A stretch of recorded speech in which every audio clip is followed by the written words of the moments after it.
ഇതോ ഈ ഒരു സാധനം ഉണ്ടാക്കി കൊടുത്തോ, അന്ന് നിങ്ങളാണ് ആ പരിപാടിയിൽ സ്റ്റാർ. ഒരു ഡൗട്ടും വേണ്ട. 5 കാർഡ്ബോർഡ് പീസ് എടുത്തോ, ഇതേപോലെ അങ്ങ് എല്ലാ സൈഡും ഒട്ടിച്ചു കൊടുക്കുക. ഇനി നമുക്ക് എന്ത് ചെയ്യണം, ഇതിൻ്റെ കറക്റ്റ് സെൻറ്റർ പോഷൻ അറിയാൻ വേണ്ടിയിട്ട് ഇങ്ങനെ ജസ്റ്റ് ഒന്ന് വരച്ചിട്ട് സെൻറ്റർ മാർക്ക് ചെയ്യും. ഇനി അവിടെ ഒരു ഹോളും കൂടി ഇട്ട് കൊടുക്കണേ. ഇനി നിങ്ങൾക്ക് മെയിനായിട്ട് വേണ്ടത് ക്ഷമ എന്ന് പറയുന്ന സാധനം ഉണ്ടെങ്കിൽ ഈ ഒരു ക്രാഫ്റ്റ് നമുക്ക് ചെയ്യാൻ വേണ്ടി പറ്റുള്ളൂ. അപ്പോൾ ആ ഹോളിൻ്റെ ഉള്ളിൽ കൂടെ റബ്ബർ നമ്മൾ അപ്പുറത്തേക്ക് എടുത്ത് ഇവിടെ ഒരു ടൂത്ത് പിക്ക് ഇട്ട് കൊടുക്കുക.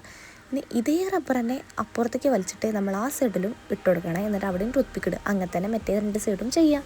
അപ്പോൾ സംഭവം സെറ്റായി. ഇനി കുറച്ചും കൂടി ഭംഗി കൂട്ടാൻ വേണ്ടിയിട്ട് നമ്മൾ ഈ കാർഡ്ബോർഡിൻ്റെ മേൽഭാഗത്ത് ഒരു ബോക്സോ അല്ലെങ്കിൽ എന്തെങ്കിലും കാർഡ്ബോർഡ് കൊണ്ട് നിങ്ങൾ ഉണ്ടാക്കിയിട്ട് വെച്ച് കൊടുക്കുക. എന്നിട്ട് അതിൽ നമുക്ക് എന്ത് ചെയ്യാം, കുറച്ച് ഫ്ലവേഴ്സ് ഇട്ട് കൊടുക്കാം. ഇനി അത് അടച്ച് സെറ്റാക്കുക, ഫ്ലവർ വയ്ക്കുക. സംഭവം കഴിഞ്ഞു. ഞാൻ കുറച്ച് ഭംഗിക്ക് പെയിൻറ്റ് കൂടി അടിച്ചിട്ടുണ്ട്. നിങ്ങൾക്കും അടിച്ചു കൊടുക്കാം. അതാകുമ്പോൾ കുറച്ചും കൂടി ഭംഗി ഉണ്ടായിരിക്കും. കിട്ടുക കുറച്ച് ഹാപ്പി ആവട്ടേന്നേ. ഇനി ഫ്ലവർ ആക്കി കൊടുക്കുക. സംഭവം സെറ്റായി. ഇനി എന്ത് ചെയ്യുക, ഇനി നമുക്കിത് മറച്ചിടാം.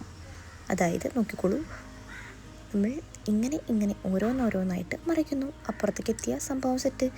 പക്ഷേ ഇത് അങ്ങോട്ടും ഇങ്ങോട്ടൊക്കെ പോകും. നിങ്ങൾ നല്ല ക്ഷമയോടെ പിടിച്ച് വെച്ച് അടയ്ക്കുക. ഇനി കുറച്ച് ആർഭാടത്തിന് എന്ത് ചെയ്യും, ഒരു ബോം കൂടെ കെട്ടിക്കൊടുക്കാം. ഇതേമാതിരി ബോയെ അങ്ങോട്ട് ഉണ്ടാക്കി വെക്കാം. ഇനി തുറക്കാം. ഹാ സെറ്റ്. വീഡിയോ ഇഷ്ടപ്പെട്ടെങ്കിൽ ലൈക്കും ഷെയറും കമൻറ്റും ഒന്നും മറക്കണ്ട. ബൈ.